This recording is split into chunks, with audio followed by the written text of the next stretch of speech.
Today we begin with an investigation into the taxpayer-funded bureaucracy where millions of our military veterans get their medical care, the VA.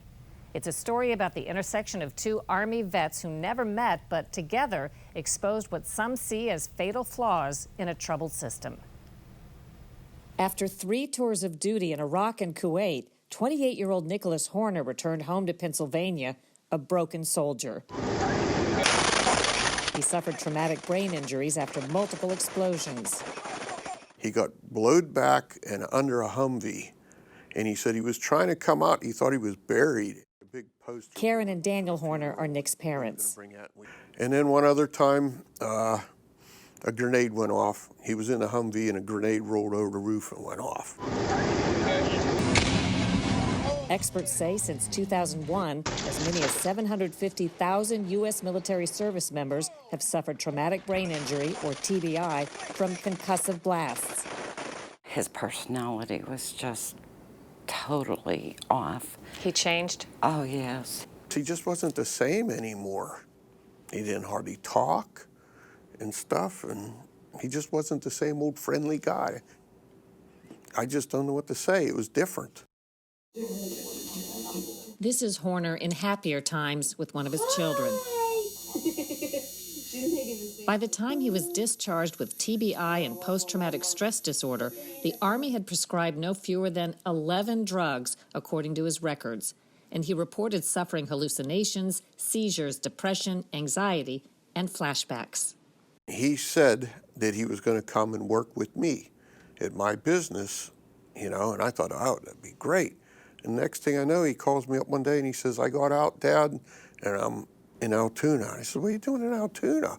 He said, I want to be near the VA hospital. And then I finally started realizing this must really be bad. The James E. Van Zant VA Medical Center in Altoona was an hour's drive from Horner's hometown of Johnstown, Pennsylvania. His plan was to be close to the hospital so he could get intensive help. But he told his parents that his repeat requests to be admitted for inpatient treatment were denied, and he only got worse. He had guns hidden all through his house, under couch cushions, in the bedroom, in the basement.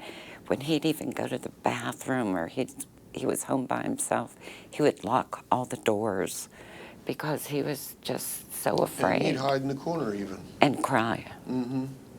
What do you think, just in the big picture, what could have or should have been done initially when he came back that last time and was suffering?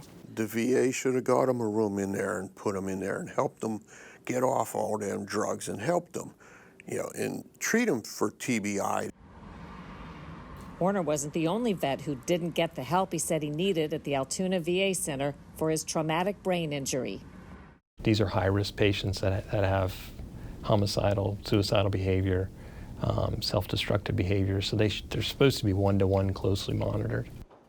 James D'Onofrio, an Army vet and an administrator at the Altoona VA Center, says he was shocked to discover a long list of vets languishing without a treatment plan for their traumatic brain injury. What the hospital was doing, anybody who had a traumatic brain injury in the military, they went on a list, but they never received the traumatic brain injury care. So there was 600 patients on that list. And out of that 600, as I drilled down, 6 had committed suicide. 1 veteran had gone and shot up a local Subway. The vet who'd shot up a local Subway restaurant was Nick Horner. He shot 2 employees, killing 1 during a robbery attempt, then shot and killed another man a few blocks away. It all happened not long after a last desperate visit to the Altoona VA Center. Well, he was at the VA hospital crying to them. He even told me, I cried to him, Dad, I got to be an inpatient. You got to put me in. I'm having all kind of problems. He listed them all down for him, everything you could imagine. And they told him, come back in a month. Karen Horner got the sickening news about her son while recovering after a heart procedure. I was in a hospital and everyone showed up to tell me that Nick shot and killed some people. So my son would never do this. Never in his right mind would he ever do this. No. What did he say to you afterwards? Did he say if he was in any kind of thought process, or did you He talk had to him about it? no idea what really happened. He thought, what he really said, he thought he was chasing somebody that did the shooting, he said. And when the police did arrest him and taser him and everything, he asked the police if they caught the guy. He didn't know what was going on. The thing with Nick, though, is he said, I don't remember doing it, but if I did it, I need to be put to death. That's what he told me. And he ended up, getting two life sentences, but he said that was fine with him. He did it, he needed to pay. Alarmed by what he discovered about Horner and other vets on the wait list, D'Onofrio blew the whistle. Who'd you report to? I reported to my leadership and gave the report, went the whole way to DC, and my assumption was that this would be addressed. Came back a year later, did my own review, found out that the patients were still on the list. There was, I think, 100 that still weren't getting care after I had identified every single veteran, given them their names. And there was more patients on the list. Another veteran shot himself, which is, as a soldier myself, that's heartbreaking, especially when I literally handed it to him on a golden platter and said, here's who you fix. Instead of fixing it, D'Onofrio says the leadership at the Altoona VA Center launched a lengthy retaliatory campaign against him, turning his job into a nightmare while he continued to blow the whistle on other problems he said put vets' lives at risk. At that point, you're basically become a persona non grata, and people don't speak to you. I think I've had 18 investigations launched against me and the people that testified on my behalf. They do things to you to make you suffer or make you regret being a whistleblower? Yes, as a military intelligence specialist. If I treated my prisoners the way that the VA treats me as a whistleblower, they'd probably charge me with war crimes. That's what it's like to be a whistleblower at the VA. The Altoona VA Center denied our interview requests and issued a written statement. VA conducted an in-depth review of these allegations, which date back to the previous administration, and determined all of the most serious charges were not substantiated.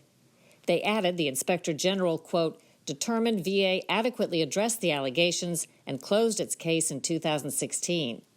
And they deny retaliating against D'Onofrio, quote, just because someone identifies as a whistleblower, they say, doesn't automatically give credence to their claims.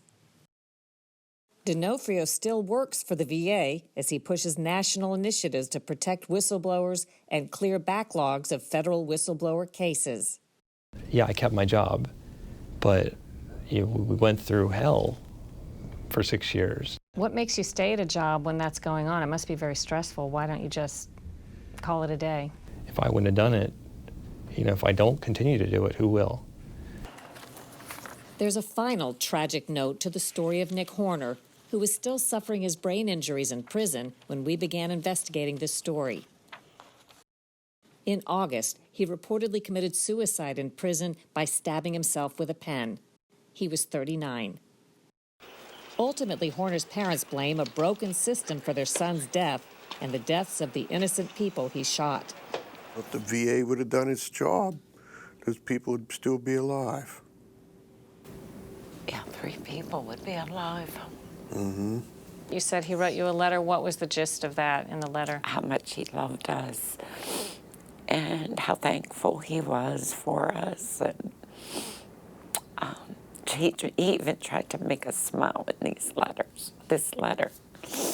And he wants us to help the soldiers. To the whistleblower that I guess you haven't met and haven't heard of, but he tried to blow the whistle on these people who were languishing on the list. Any thoughts about that? Too late for us. For maybe, us. Maybe, can help a lot of other ones, though. Yes, that's what Nick would want. He wants us to do as much as we can for the vets everywhere. Among other complaints, D'Onofrio, the whistleblower, claims reprisal by the very federal office created in 2017 to protect whistleblowers, the Office of Accountability and Whistleblower Protection. They told us they're committed to protecting whistleblowers and correcting any issues.